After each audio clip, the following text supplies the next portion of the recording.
Hello, my little ponies, and welcome back to Boot Factory. Just like every day, we'll start the day by calling it a day. Today. Roar. So, Azura, you said that you had some things you wanted to talk about? Yeah, I've got 3 things to talk about. Well, maybe more than 3, but... Okay, so do we want to talk about winter, meal replacements, or spoons?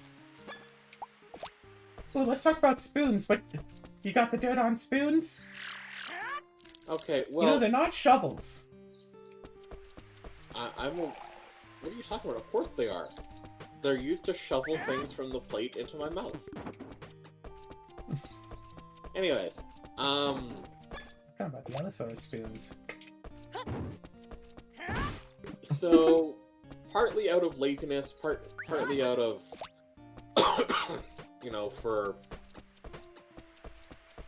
Okay, out of laziness, I've gotten basically, like, single-use, like, disposable spoons. Out of trying to actually be, conscious about the environment, they are, like, specifically, like, sort of wood-based, biodegradable ones.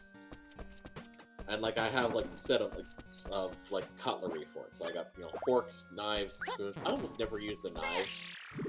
Let's be honest here.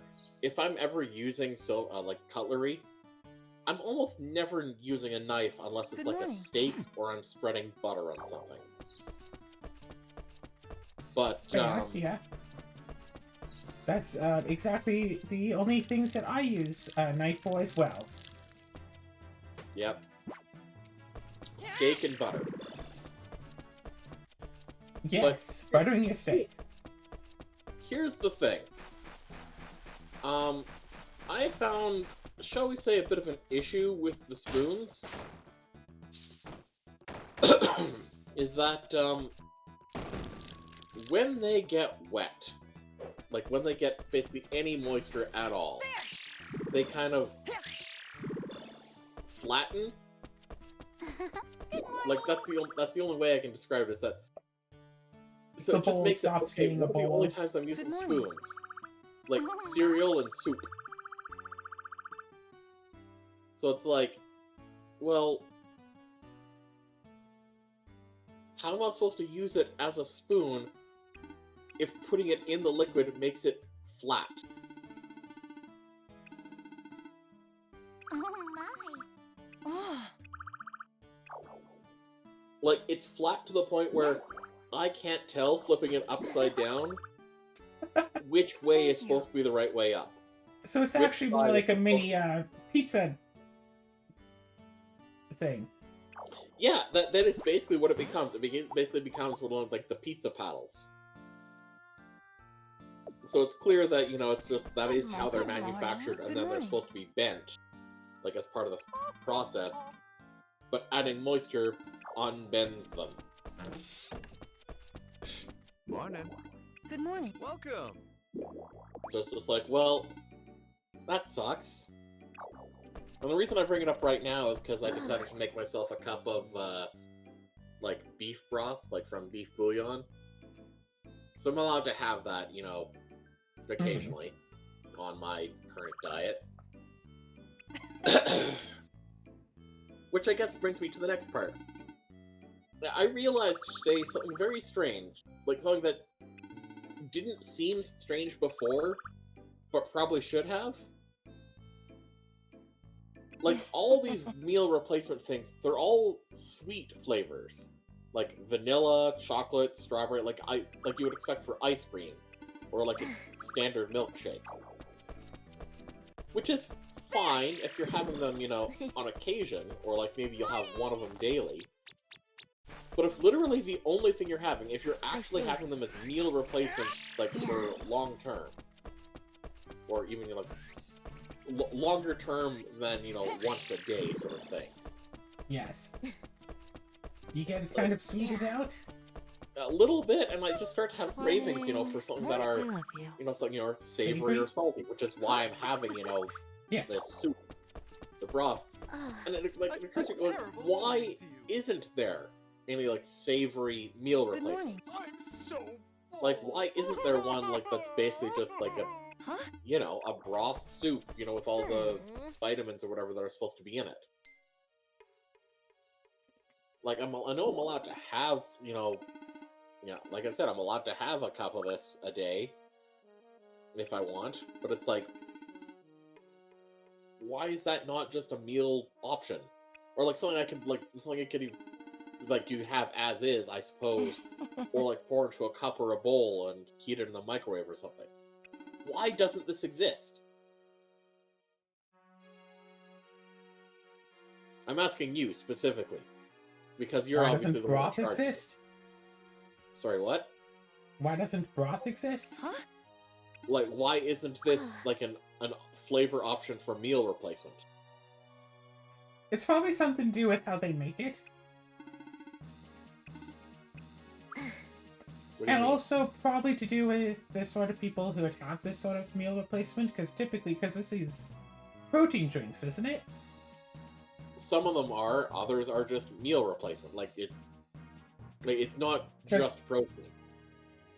You think normally the people who would have protein drinks are people who, you know, want protein. And either if they wanted meat, they would eat meat because meat is a good source of protein. But they're having the protein drinks because they don't want the meat. So what's the point of making the protein drinks taste like meat when generally the people could just have meat? I mean, well, as you know, like the reason for it for me is like because I'm Yes. going on to a liquid diet as like a basically fast weight loss thing, fast weight loss leading up to a surgery. You know, like it's definitely not something sustainable long term. Like I don't, they really don't want me doing this like for much longer after the surgery, I imagine. But it's like, because that's the thing. Like I said, this isn't just protein shake. Like half of them are specifically protein shakes. Others are like straight up meal replacement that isn't just a protein shake. Again, the meal replacement one, I wouldn't know about. The protein drink one, I gave my potential rationalization. Yeah. Sorry. So I think that makes sense. Because, like, you'd think that specifically for the protein drinks part of it, specifically for those, they're made for people who want extra protein. They're not created for people to be on a liquid diet using them. I mean, yeah, if you're talking about like the ones that are like supplementary, you know, protein drinks, you're right. Yeah. But As the for whole the thing meal with meal replacement ones, is that you I have don't them know. Maybe instead it's of just eating easier to solid use food. sweet flavors than to artificially make steak flavored. Because if you think about it, there's nothing that's like steak flavored. You can't have like a steak flavored or a chicken flavored, sometimes salmon flavored, like a lollipop, cream cheese, whatever. But you can get like vanilla and chocolate and especially strawberry. I'm imagining that those flavors are easier to make, whereas meat flavors are harder to make. So they just don't make them. I mean, I just want to point out, I just made a meat-flavored soup. Yeah, broth. Yes. And I'm just saying, why not just, like, have that, but in addition to just, like, the powder, like, well, in the powder, you enrich it with all the vitamins or whatever that you would have in a meal replacement thing. And instead of using water, use broth. Oh god, no. Well, and of course then the problem there is, okay, well then why isn't there a flavorless protein powder? I'm sure there is. Surely there's a flavorless protein powder. It tastes bad because it tastes like powder. Even though it's supposed to be flavorless. The more I think about it, the more I think that flavorless couldn't actually exist because people perceive flavors in different ways. So for something to be flavorless for one person, it would have to necessarily have a flavor for another person. Why necessarily? because people perceive different flavors differently. If, say, for example, if someone is super, super, super, like, eats, like, a lot of spicy food, if they eat something that's moderately spicy, they say, oh, no, this doesn't taste like anything. It's nothing. Because they've eaten it so much that they're desensitized and it tastes like nothing. Someone else has it and it's spicy. Whereas if they I do want to had point something out that doesn't have spice to it, it'll taste bad to them because they're used to it having spice. I just want to point out that the spicy that you're saying there isn't really a flavor. What you're describing there is the capsaicin reaction. Okay, someone has a diet rich in, I don't know, coconut. I don't know, apple. I don't know, whatever type of food profile. Someone has a diet rich in protein, who has a lot of steak, who has a lot of whatever type of food that is a flavor profile. They eat a food that is of that flavor profile, but because they are so used to eating that exact flavor profile, it doesn't taste like anything. Whereas if they eat something without the flavor profile, it tastes bad because it's missing that flavor profile. But someone else who isn't used to having that specific flavor profile eats that food, and it tastes like that flavor profile because it is that flavor profile. Those two individual people could both eat the same food, and one might say it doesn't taste like anything, the other one says it does taste like something no matter what they eat. So having a thing that's supposed to be universally flavorless would be impossible. So if they made just the protein powder and didn't put any flavor into it, it would taste like whatever actually was put into it. Whatever the powder stuff that got put into it. Whatever, I don't know, impurities in the water got put into it. Heck, even water isn't actually flavorless. My family has like a water filter because they have like a filter in their fridge that they get their water out of. That water tastes a lot better than my tap water. Whereas someone else might not be able to tell the difference because, oh, it's water versus water. Or heck, even making water a slightly different temperature changes how it tastes. Heated up water tastes a little... doesn't taste so good. Cold water tastes pretty good, but if it's too cold, that goes back around to being bad again. Flavorless isn't an option. Not universally, at least. Yeah.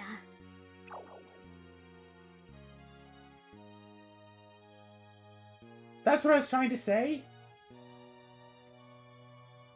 Why don't they make flavorless protein powder? Because they can't.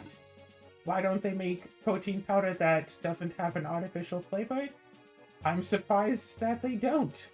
I would really suspect that they do make some sort of, you know, basic protein powder that doesn't have any flavoring added into it.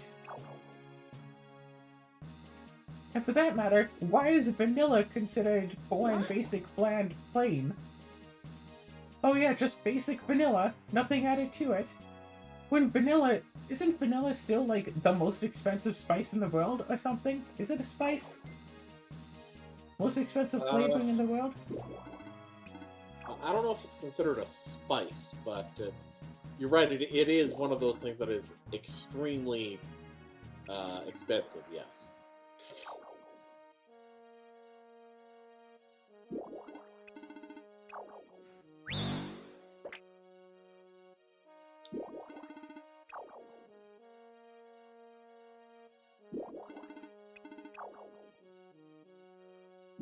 I imagine that thinking of vanilla as boring originated from rich people who were able to get this expensive vanilla and just be all like, oh yeah, it's nothing, it's just vanilla after all.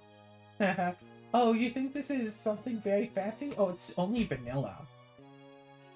Like if someone says like, oh, you think I'm having an expensive meal? Oh, it's only caviar.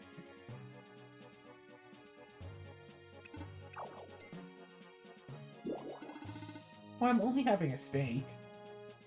And then people are like, oh, I guess it's only vanilla. Nothing surprising about that.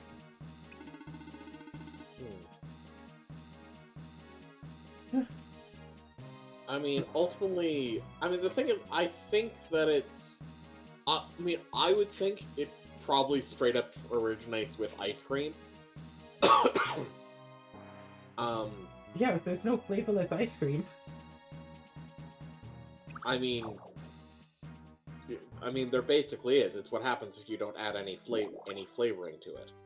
Like, commercially available. Yes. But yeah, basically, because it's just like, because I think vanilla ice cream tended to be the default. Like, you know, if someone makes ice cream, vanilla is the flavor that they're able to make. If they're able to make more flavors, great. But if they only make one, it's vanilla. And I'm guessing it's because that was probably relatively easy to make. Because, like, think about the other flavors. Chocolate. That means you need to, like, you know, get, like, well, you either need to get chocolate and melt it down or break it down somehow. And, you know, mix it in with the mixture that also needs to get frozen. Despite, you know, liquid chocolate kind of being, hot. And then strawberries. With strawberries, you also have to kind of, you know, crush it down and break it down into small enough bits to be able to mix in. Assuming, like, you're using actual strawberry. Vanilla, I'm sorry. I mean, as far as I am aware, like, people haven't really... Home consumers don't tend to just make their own, grow their own vanilla. Hey. So the way they would get it would be, you know, like as vanilla extract or something like that. And they would just, you know, add a little bit to it, and so that's what became the default. Because it requires the least work of all the possible flavors people would regularly have. Because, I mean, if you think basic ice cream flavors, vanilla, chocolate, strawberry. Neapolitan. Right? Hello. Exactly. What is your favorite ice cream flavor? For me, double dark chocolate. Interesting. Ooh. I used to be a huge Or- Rocky Road fan, and then, like, everywhere stopped selling Rocky Road. Well, of course, that's because it has nuts. Yeah, that would do it. And also, here's the thing. Rocky Road Wonderful. technically isn't an ice cream flavor. It's chocolate ice cream with specific other ingredients mixed in.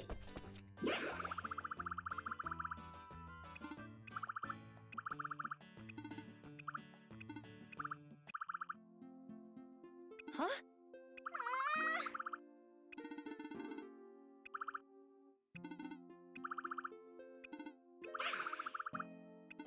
But,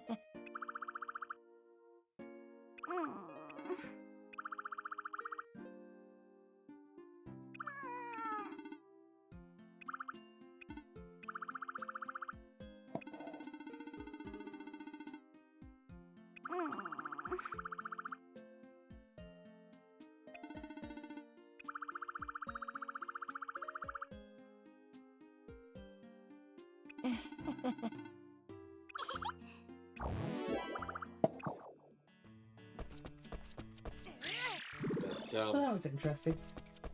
alright, well, that leads us to, I guess, the last thing I have to complain about. Hey there. The weather. Or, more Oh, the weather specifically... outside is frightful. Hello. But Yes, the it is kitty very is so delightful. It's a new place to go. Let it snow, let it snow, let it snow. What did you say is delightful? What? What did you say is delightful? But the kitty is so delightful.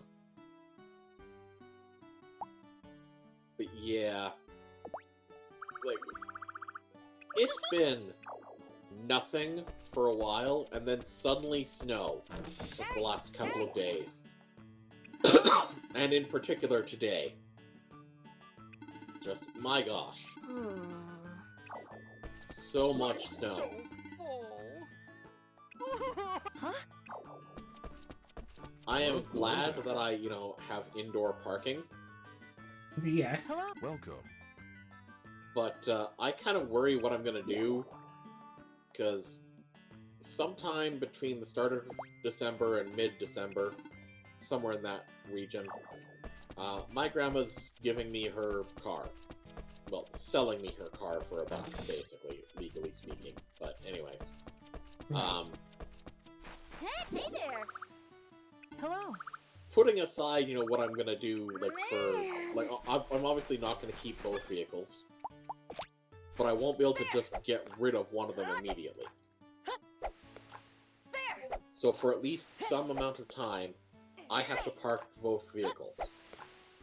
I only have one parking space,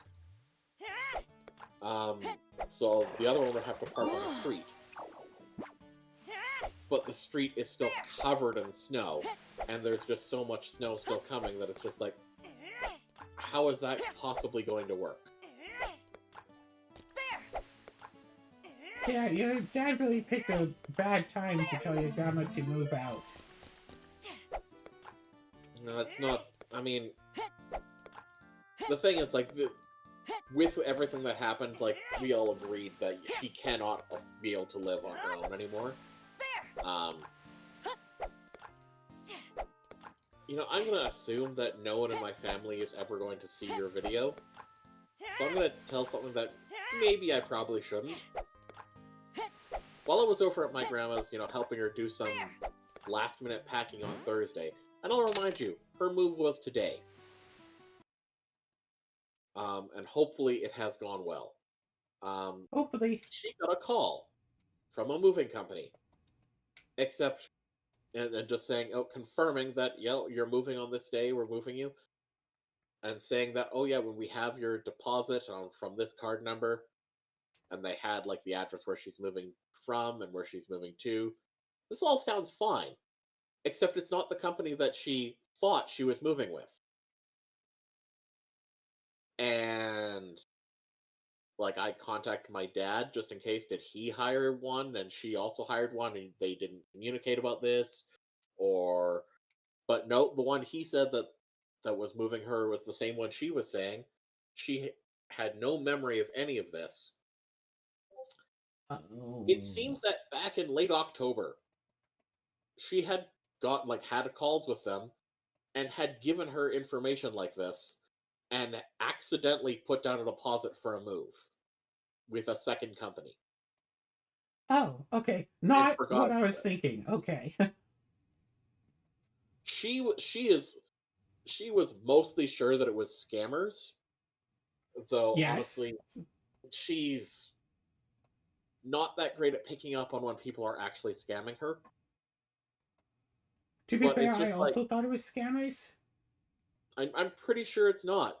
Because I looked up the company, it's a real company, everything, it's a real moving company, and the fact that they had, like, her moving details, um, they said, like, the last four digits of the credit card number that had put down a deposit didn't match her cards.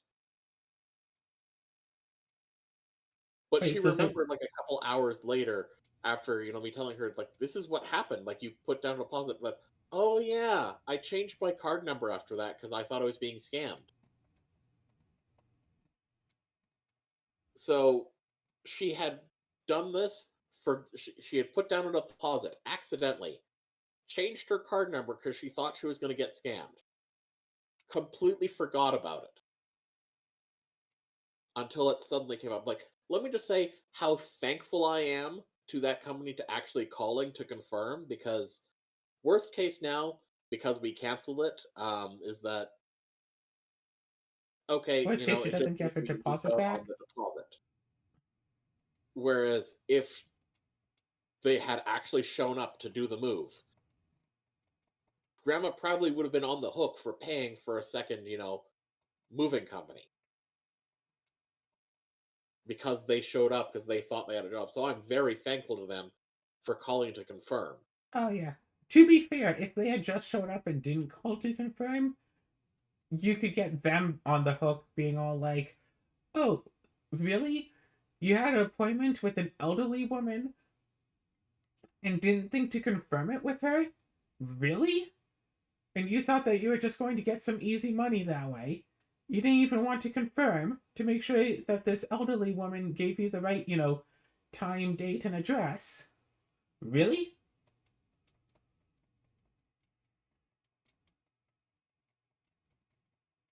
Fair. Fair.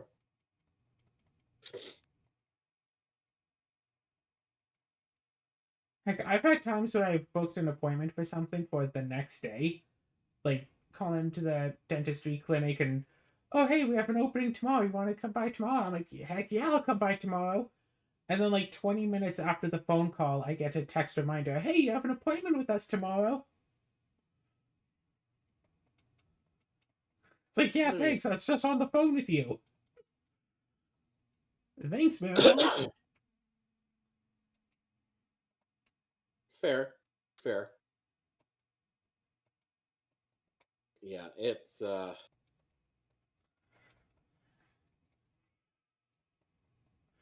But yeah, even if some people calling in have the name of a company, it's like, oh yeah, we're with X Moving Company.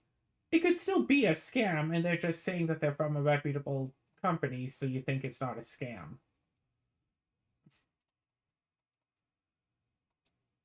it's just the fact that they also had all of her moving details that made it very obvious to me that, I mean, if this was a scam, why would they have they wouldn't have called to confirm. There would be no reason to. Because if I it was a mean, scam, they scams obviously do already had weird money. things to try to get people's money. Oh yes, call to confirm you have an appointment with us. Oh yes, I do. They show up the next day. They have a truck with the right company's logo, people with the right company's like uniforms on. They go load up her stuff, say, "All right, we'll bring it to your new address," and then they just leave with all of her things.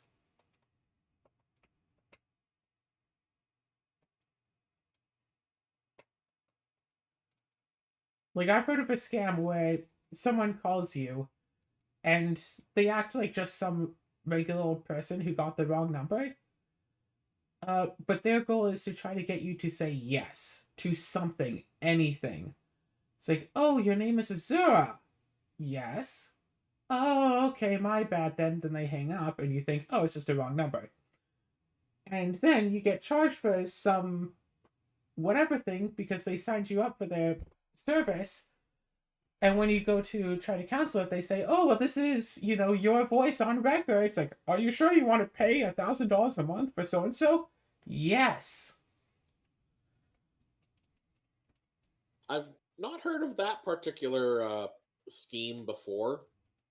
I do know that such like recordings like that would not hold up in court, like specifically. So there would be no. They have no grounds if I were to take them like to court over that. So or vice versa.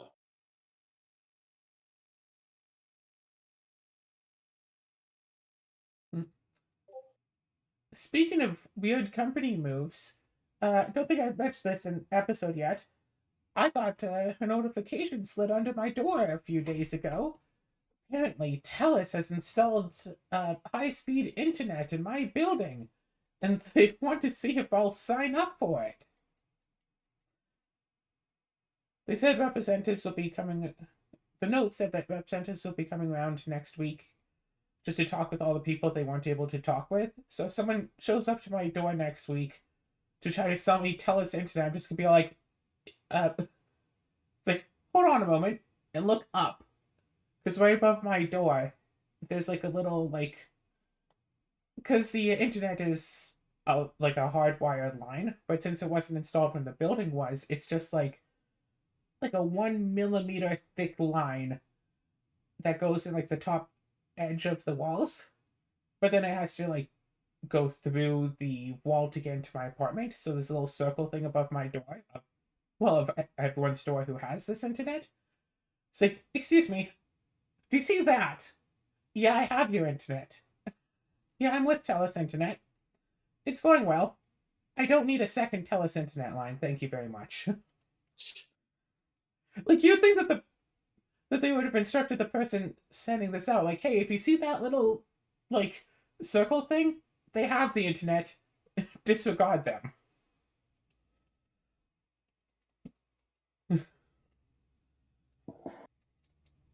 And I have to say, TELUS has been very good about not calling me asking if I want to get extra TELUS services.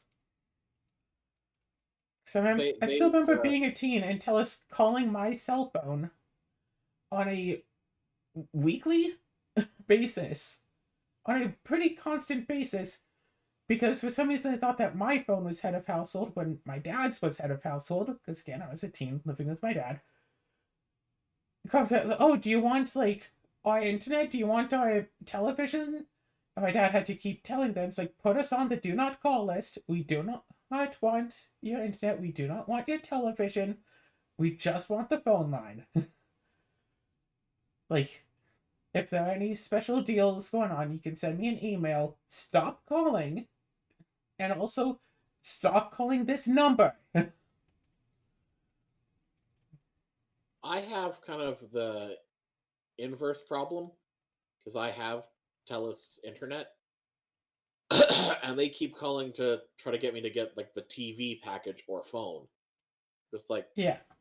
no, my phone is, well. First of all, technically, my phone is already on your network. It's just through a, like a smaller subsidiary, and I don't watch TV. Anything that I could see on TV, I can, you know, Just watch download. online. Yeah, I told them that when I got my internet line. It's like, okay, my phone is already with TELUS, not under my name, but it's a family plan, but it is with TELUS, and I have no interest in getting a television or cable or satellite subscription. It's like, my phone is already with your company. I told them that flat out. Actually, I think I got a discount on my internet because my phone was already with them.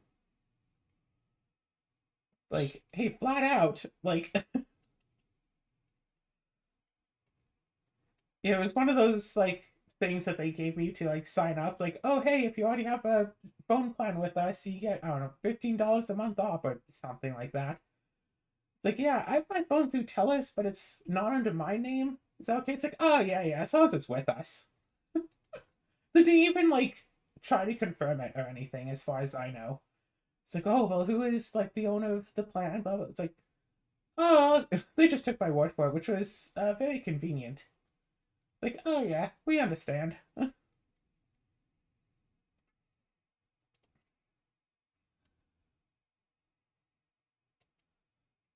Do. Well, all that took about half the episode to talk through all of those plans and ploys.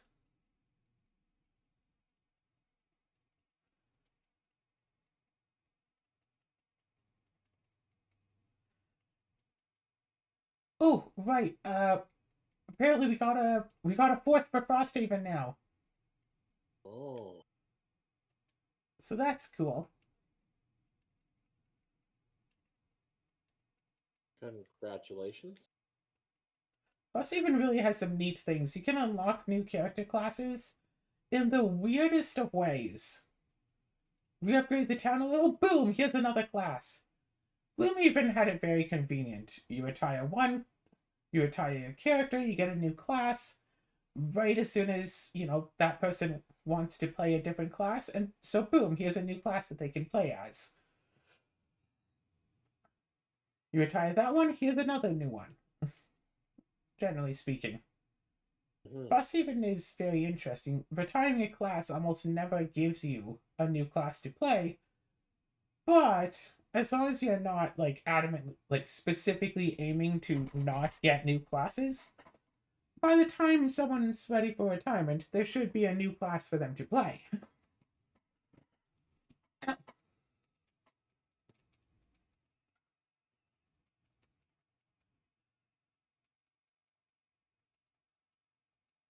Interesting. And also, in Gloomhaven, all of the retirement goals are there at the start of the game. Some of those retirement goals are really, really difficult to get right at the beginning. Specifically, the one that's like enhance 5 cards. You can't do that until you get enhancement. It's actually impossible to just do until you go through a line of quests. Whereas in Frosthaven, as you unlock new things, you get new retirement goals to shuffle into the deck. So, like, Ah, when you unlock the ability to enhance cards, that's when you get the enhanced retirement goal. I mean that makes sense. And I still remember when I first played Gloomhaven, one character needed to get one very specific item and kill like 5 undead with that one item. One character just needed to see 2 characters retire. Forget about the others. But the one that needed to see 2 characters retire went all the way from level 1 to level 9 before retirement. Played so long, she actually got the ability to upgrade cards. I upgraded a level 9 card with a, before she retired.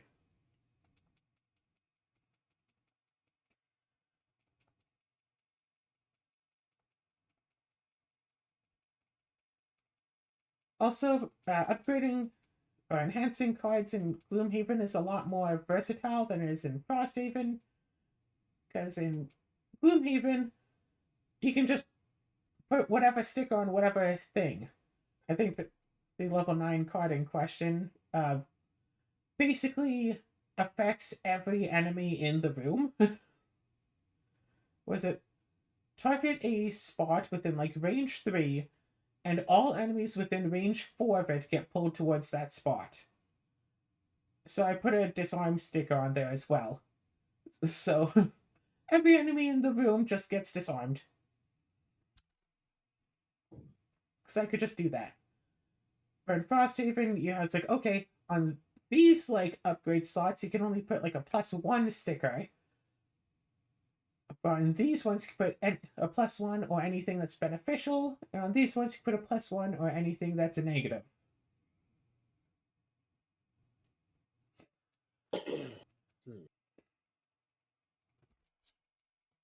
You can't just turn your like random attack into also wounding or poisoning or cursing or anything.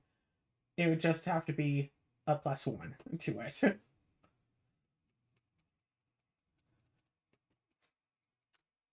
Applying random like blesses and stuff to shield abilities, or applying random curses to non-damaging abilities is a lot of fun. Also, Frost even has masteries, and I was able to get my character's mastery done on our second scenario, so that was cool.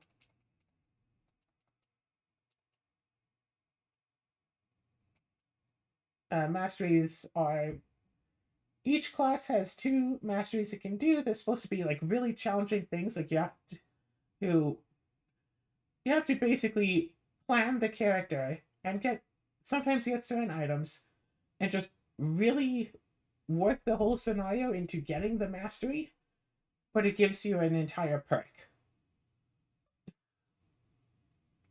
as long as you can get that mastery. Interesting. I almost got in our first scenario, but then one of the other characters had to kill an enemy, so I couldn't get it, unfortunately.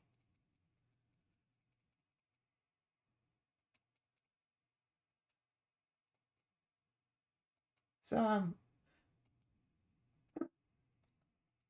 oh, that's right. I have D&D tomorrow. That should be fun.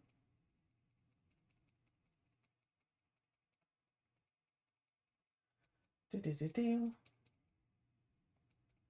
Oh, it's only 60, huh?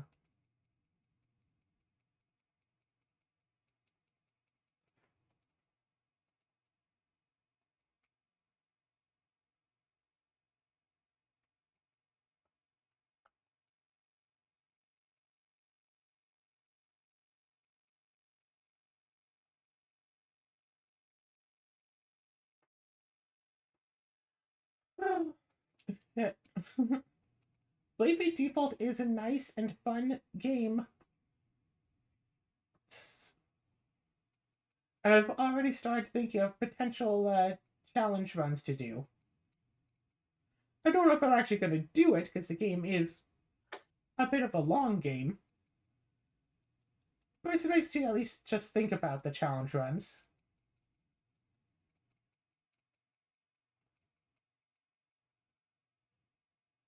Uh-huh. Gosh, I have a lot of oranges.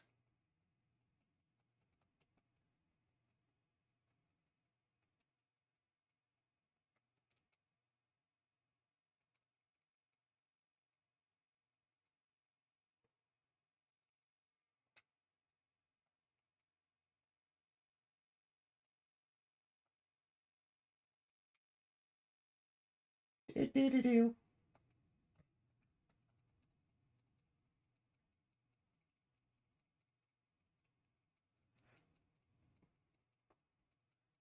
So, what you been doing? Mm, just sipping up my broth, doing some Mass Effects. Yeah. I've now got. I'm now working on the.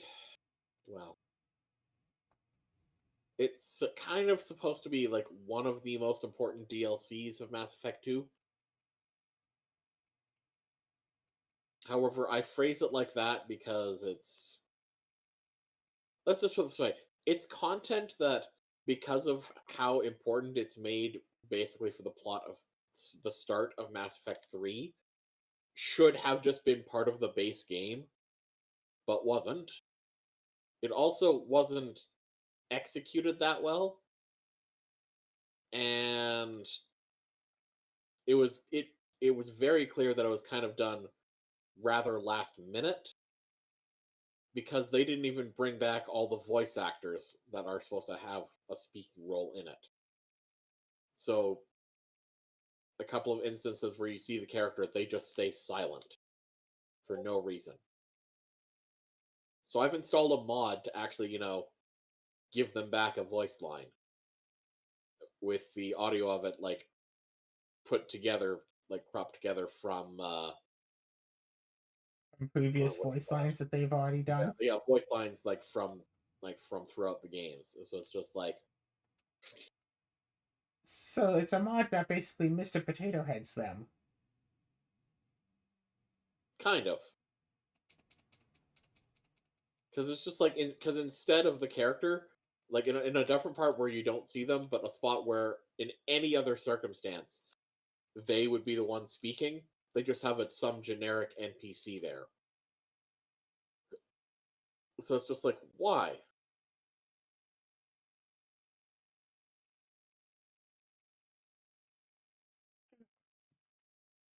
Mods really make games come alive. It's kind of upsetting that some games you really can't play them to good potential unless you play with mods. Games shouldn't need mods to be enjoyable. Play it up. I know we mod the heck out of it. It's still a fine game without mods. Oh yeah, it's just more. Again, most of the mods that we have are like quality of life stuff. Like walking through walls during prep phase. That yeah, Infinite Rebos is not quality of life. That is flat actual utility. yes, I'll agree. I'll agree with that. I would say yeah, it is definitely an improvement to the base game. But like for example, Skyrim VR. Uh, you have to install a mod to be able to actually pick up objects in VR. Otherwise, you just pick them up like you would in the game. You put your hand up to them, you hit a button, they go right into your inventory. You have to use a mod so you can actually like pick up a thing and move it around. That's disturbing. What do you mean? Which part of that is disturbing? The fact that the game doesn't have a way for you to Oh, just yeah. hold an item when that's the one thing you would expect VR to be For able to VR, handle. yes. There's also a mod that I tried using, but I couldn't get it to work. Because in vanilla, if you fire a bow, the arrow just appears in your hand after, like the next arrow just appears in your hand, ready to go. But there's a mod where you actually have to reach over your shoulder to where your quiver would be to draw the arrow to fire again. So I put it in because I was using a bow, and I figured, okay, that's makes bows slightly less powerful, but sure. It makes it Uh, more realistic too. Yeah. I could never pull the arrow out of the quiver. I don't know if it's just because like my headset can't track my hands when they're behind me, so it wouldn't track that I went and grabbed them, or maybe something glitched and I didn't have the quiver, or the mod just deleted the arrow, or so, I don't know what it was. It just didn't work. So I'd fire one arrow, go to grab another one, nothing, nothing, nothing, nothing, zero more arrows. I'd have to like go into the pause menu, equip the arrow again just to have one in my hand. So I disabled the mod. Yeah. Yeah, if it... I should do more Skyrim VR. Even if I don't record it, just playing it on my own. Oh gosh, I just got a stupid idea for a VR game. Are you ready? Tell me. Sims VR. I mean, the thing is, that doesn't really work, I think. Simply because Yes. it is intended by design to not ever be first person. Yeah, because, okay, Or, like, yeah. it doesn't work on a number of levels. Hey, actually playing as a sim and walking around the house, well then, I guess you could use like some some button to like switch between the sims, but that would basically be a whole different game where you actively control them instead of telling them what to do. You are them, which some game that's somewhat like that. You just have a character and you go around and it's, sim like but distinctly different. Could be a lot of fun, but that's not The Sims. Hmm. Playing it in God mode, so you have like, like regular Sims play, you play from above, also doesn't work because Sims is not made to work with a controller. It's made to work with specifically a mouse. Keyboard is technically optional. But really, yeah, mouse and keyboard, because there are a lot of little buttons that you can do, especially needs the mouse to click on a bunch of things. A lot of little things that in VR would be hard to aim for and actually click. Keeping in. So essentially, you'd either A, have to have everything on your screen and just keep your vision steady while trying to click on something at the edge of your vision to, say, lower the walls, or they'd be stuck in places around the scenery. So if you want to lower the walls, you'd have to like move yourself out of the house, aim up, and like hit the thing as it like floats in the sky or something. Aim at like the fridge, click on it to bring up the menu. Aiming isn't so great in VR. It's okay, but it's not great. To click on things and say it's like, okay, make a grilled cheese sandwich, whatever, and then somehow use both the body's movement and also like the sticks to move around your third person camera. Moving the camera around three-dimensional space is rather awkward to do, even with two sticks. Definitely doable, it's just awkward.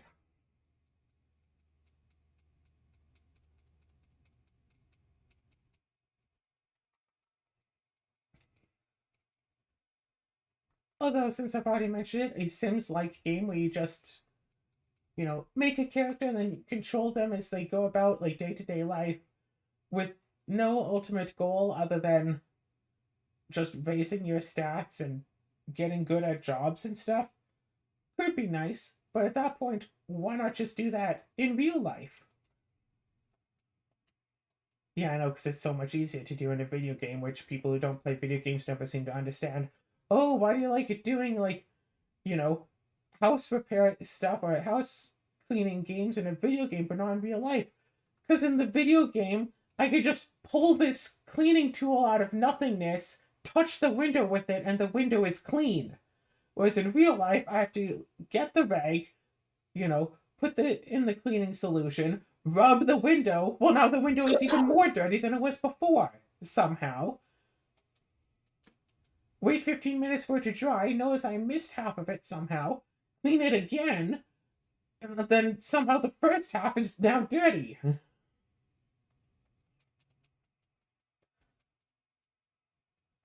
Trying to actually clean something is an absolute nightmare.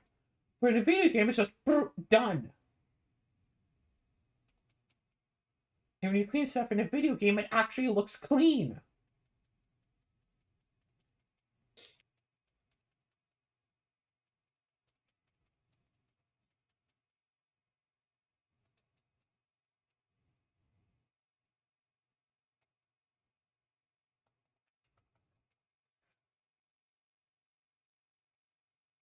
You throw the garbage into the trash, and then it just disappears. You don't have to bring it out to the outer trash can, and then take the outer trash can out to the curb, and then the next day bring the trash can back up to the building.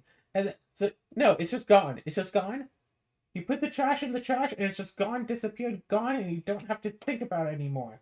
You can put an entire house full of trash into, like, the bathroom garbage can, and it's just all gone, and it just works.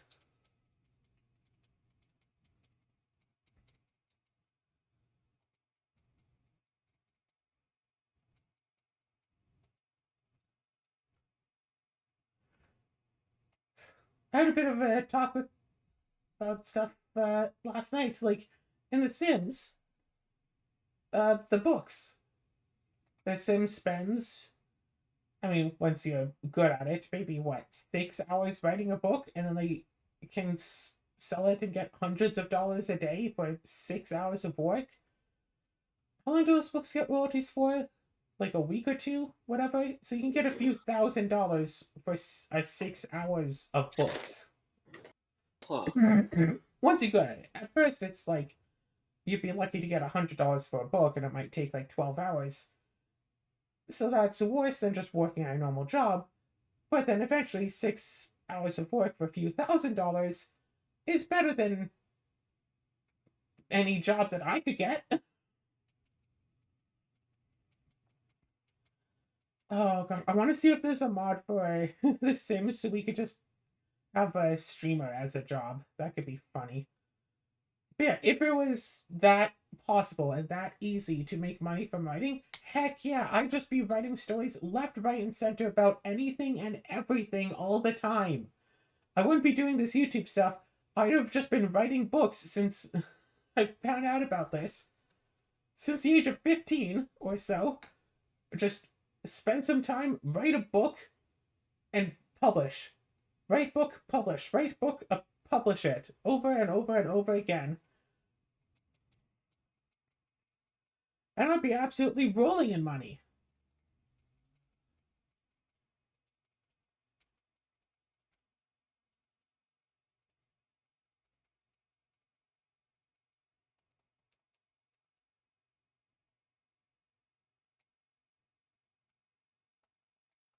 Gardening doesn't seem to be necessarily too far off from reality with how it's portrayed in The Sims. You plant, you make sure to weed it and water it every day. Maybe you talk to it, maybe you don't, whatever. And then eventually you can harvest a couple of vegetables that you can then eat. I mean, they course, do in real life. grow a lot faster than, would be in real life, but True. that seems to always be a necessity in every video game where there's gardening of some kind. Yeah. I mean, Because in the Harvest Moon games, like, yeah, how long does it take to, like, actually grow a pineapple? In real life? Because, like, pineapples, don't they grow on, like, trees? Bananas do. No, because that... How do pineapples grow? How long... Can you Google that? How long does it take a pineapple to grow? From seed to harvest.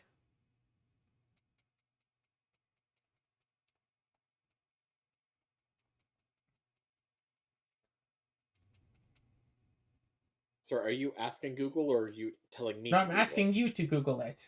I don't have voice operated Google. Like I told you, I am in the middle of Mass Effect. Alright, fine, I'll Google this. Hey, Google! Stop listening to me.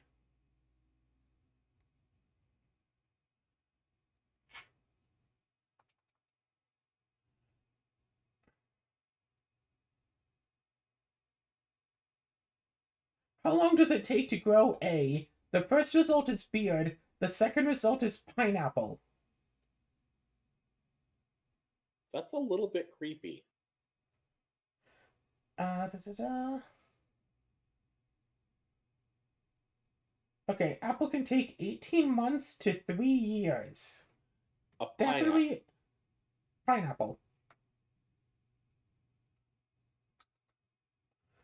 Yeah, that's definitely more than the 25 days of Harvest Moon.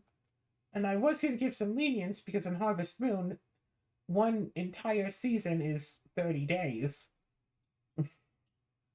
So it's like, okay, triple it, 75 days is still, a lot less time than a year and a half to 3 years.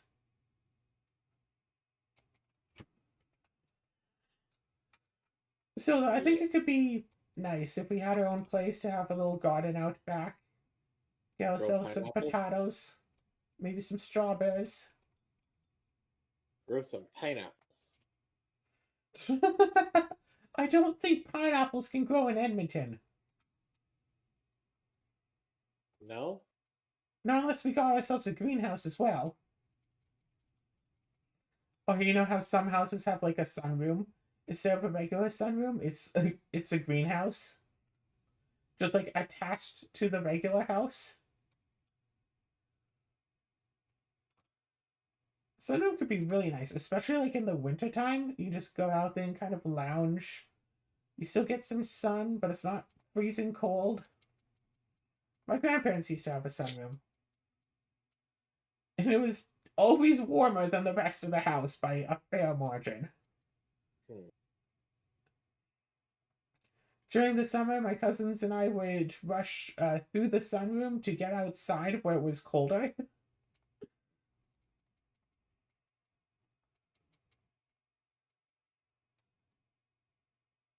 One Easter, I set up a treasure hunt for my siblings, and one of the clues was in the sunroom, and I had to make sure to only plant that one like just before the treasure hunt began, so the chocolates wouldn't melt.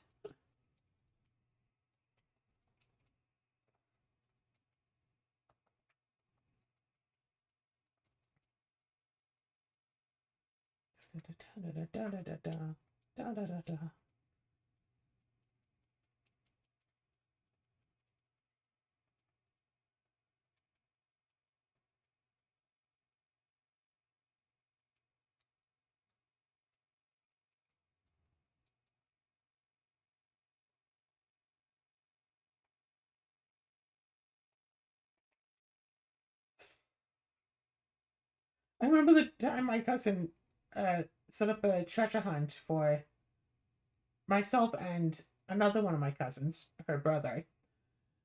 And one of the clues led us to look inside of a book for the next clue. Uh-huh. So we find the book. My cousin's like, okay, cool, now we just have to search it. I'm like, I got this. I pick up the book by its covers, hold it upside down, and the clue just falls out.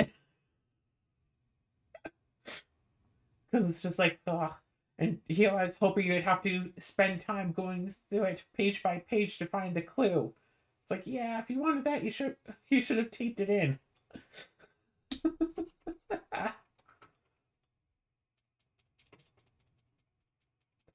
That reminds me of one. Was it Easter or Christmas? It was Easter or Christmas. I think my mom had set up a little scavenger hunt thing in our house for me. Except she made one tiny little fatal flaw. Two of the clues, led to the same two of the place. stops were hidden behind couch cushions, and I found the wrong one first. Yeah. So after completing it, they're like, "Oh, you know what? There's this other clue." Hey, here, go have a few more. Yeah, I remember the adults made a what was it? Yeah, the grown-ups made a treasure hunt for. It's mostly for one particular cousin of mine. I think it was because it was her birthday, but generally for all of us kids to enjoy, except for me because I was in on it with the adults, and my goal was to make sure that the other kids go to the right places. And this was over like the whole acreage. the clues were leading us. So, we spent a few hours just running about like this. The adults enjoyed it. Except we had not a tree house, but like a shack, a little house, a fort, I guess. Really little fort in the woods, and two of the clues were supposed to lead us there. So the first time that we led there, I just kind of stood off to the side, just leaning against some tree, as they just went and searched. Do do do do do. When we went back there later, I went and leaned against a different tree, so they could search where I had been standing to find the second clue. Uh-huh. See, that's what your mom should have done. Had someone sitting like on the one couch cushion with the second clue while you go look for the first couch cushion clue. Here's the problem. She kinda, well, she didn't intentionally do this, but there were people sitting on the couches. And so I was asking people to move so I could check the cushions. Because all of them were currently being sat in front of. Yeah. Now, what she should have done is had herself sit on the one with the second clue. Then when you ask her to move, she just says, "Oh no, the clue's not underneath me." And you might have trusted her because she's the one who made it. And then while you're going and looking, she just happens to get up and sit down somewhere else. Just all coincidentally.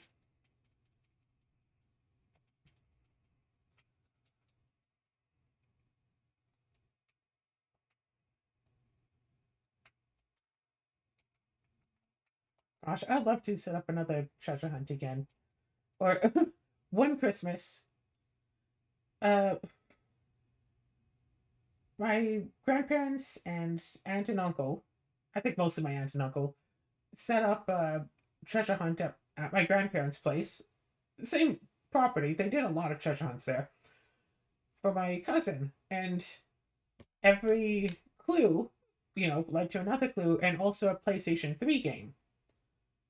My cousin didn't have a PlayStation 3. So it's like, oh, hey, and here's, this such and such game. Here's this such and such game. It was all. So my cousin's like, why am I getting so many PS3 games? This doesn't make sense. I don't have a PS3. And then the final clue led to a PlayStation 3. Yeah. Something tells me that they might not have been the brightest bulb in the box. I'm pretty sure my cousin knew that, sees the first PS3 gift and just thinks, like, oh, I'm going to get a PS3, but I better downplay this because it's funnier that way. To be honest, fair. If that's the case, fair. Yeah, it's like, okay, we definitely worked hard on this. I'm just going to downplay this, and it's going to be so funny.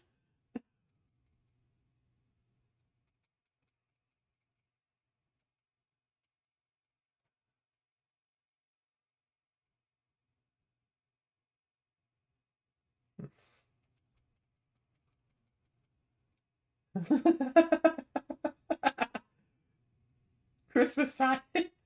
I mean, that is a way to keep the young ones entertained on Christmas and stuff.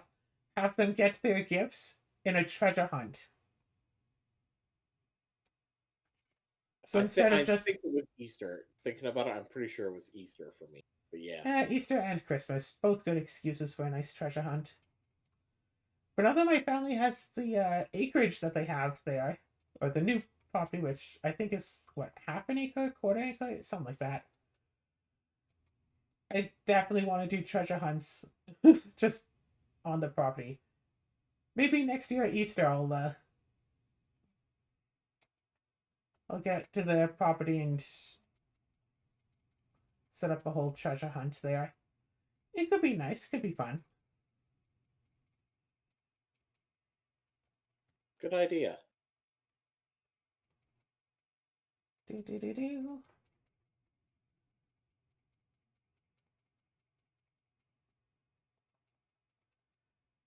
And you just know that once we get living together, Azura, you're just gonna come home from work one day.